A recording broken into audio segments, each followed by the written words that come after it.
Seorang pria berprofesi buruh bangunan ditemukan tewas tertimpa tiang dinding rumah di gang warga Subur, Kelurahan Kuripan, Banjarmasin Timur, Rabu siang.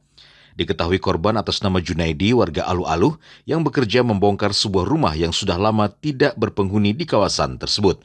Berdasarkan pantauan di lokasi kejadian, pria berusia 35 tahun ini mengalami luka parah di bagian dagu, dada, serta kaki patah akibat terkena reruntuhan. Ulun bawa anak ulun ke depan, anak belanja. Terus itu melihat dikira ulun anak ulun ada roboh kayak gitu, dikira ulun anak belah jembatan. Taunya ada orang. Maksudnya bapalang kayak gitu kan. Anunya tuh. Tapi ulun, soalnya ada orang sudah tergeletak kayak gitu nah. Sudah jepit kayak gitu. Posisi tergeletaknya itu tersandar di dinding apa? Tinggi.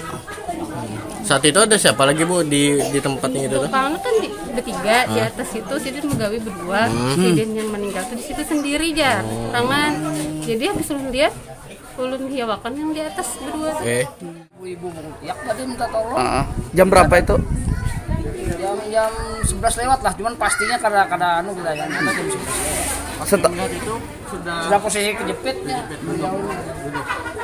Setahu Pian ini memang buruh bangunan lah. Informasi yang tadi anak buah yang punya ini juga yang di sini tadi. Punya rumah lah. Ya.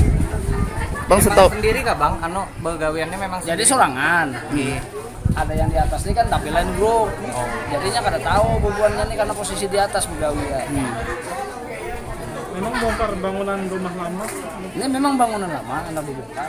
Hingga berita ini ditayangkan, jasad korban langsung dievakuasi oleh tim relawan dan dibawa ke pemulasaran jenazah RSUD Ulin Banjarmasin untuk dilakukan pemeriksaan lebih lanjut. Dari Banjarmasin, Alif Hidayatullah, Kalsel 1net.